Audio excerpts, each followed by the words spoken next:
So today, let's get into this really common communication clash. It all kicks off with something so basic, so incredibly direct. Just picture it. You're the one asking this. All you need is a time, a number, so you can figure out the rest of your evening. It's a straight line from question to answer. Or, it's supposed to be. Because instead of, hey, around 7, what you get is, well, it's a journey. It's a winding story that starts with traffic last week, takes a sharp turn into your coworker's family drama, and somehow ends up with the neighbor's kids scoring a goal in their soccer game. The story is everywhere, and your original question? It's completely lost. And by the time the story's over, you're not just confused, you're getting pretty frustrated. And here's the thing, this isn't just a one-off. What might seem like a small quirk at first, you start to realize is a pattern. It's a fundamental difference in how two people talk to each other. We're calling it the storyteller's detour, and it happens almost every time a simple question gets asked. Let's break down what's really going on here. See, the storyteller in this relationship, they probably aren't trying to be difficult. They're most likely using what's called narrative communication. For them, the story is the point. It's how they process things, how they build a connection, and how they share their world with you. The whole backstory, the emotion, the journey, it's all wrapped up in the answer. So this is the heart of the matter. We're looking at two completely different goals in the same conversation. On one side, you've got the direct communicator. They value efficiency, they value clarity, they ask a question because they need a piece of information. But on the other side, the narrative communicator values connection. For them, sharing the story is how they share a piece of themselves. And look, neither one is right or wrong. They're just basically speaking two different languages. But, when these two styles are constantly crashing into each other and there's no understanding, the fallout goes way beyond just being a little annoyed. It can actually start to wear down the foundation of the relationship, and that leads to a really painful disconnect. First up, there's just that raw, unfiltered frustration. For the direct partner, feeling like you can never, ever get a straight answer is absolutely exhausting. Just planning something simple becomes a huge chore, and conversations can start to feel like you're just going in circles. And that builds up over time. And all that frustration, it doesn't just disappear. It builds up and starts to create this gap between them. The direct partner feels like they're not being heard, so they might start to pull away.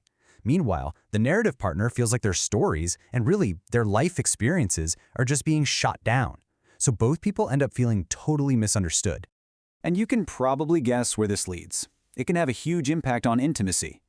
I mean, when just having a basic conversation feels like a battle, it's really hard to keep that deeper emotional and physical closeness alive and well. The wall that gets built during these little daily chats can easily start to affect everything else. Now this is where it gets really interesting, because here we see her side of the story. When the direct partner tries to nudge the conversation along, the narrative partner feels like they're being attacked. To her, a phrase like "get to the point" doesn't sound like a request for clarity. It sounds like, "I don't care about your day, I don't care about you," and boom, the defensive walls go right up. So you have to wonder, why? Why do people communicate in such completely different ways?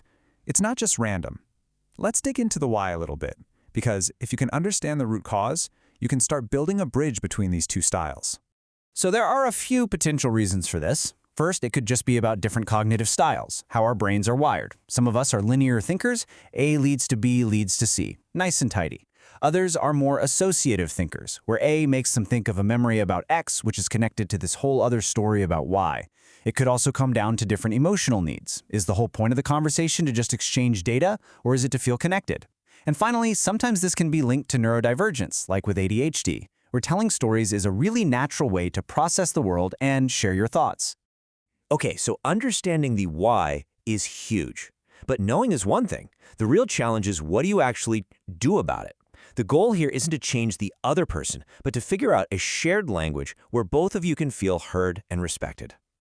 And this is the million-dollar question, isn't it? The approach has to come from a place of love, a real desire to connect, not from a place of "you're driving me crazy." How do you frame this so it's about us and our communication instead of you and your long stories? And that leads right into the second crucial piece of the puzzle. The answer isn't to just shut down the stories. That's a core part of how she connects. It's about finding a system that works for both of you. One great strategy is called the headline and story approach. The idea is that the narrative partner agrees to give the direct answer first. That's the headline. We're leaving at 7:30. Then once that key bit of info is out there, they can share the story behind it. This way, everybody wins. The direct partner gets the answer they need, and the narrative partner gets to share their experience and feel truly, genuinely heard. You know, when you really boil it down, this whole situation is a challenge that so many of us face in our own relationships. It kind of forces us to take a good look at our own way of talking and to find better ways to connect with the people who matter most to us. So we'll leave you with this question to think about. Now that you know the why behind these different styles and you've heard a potential strategy, how would you handle this conversation? How do you build that bridge between someone who needs a straight answer and someone who needs to tell the story?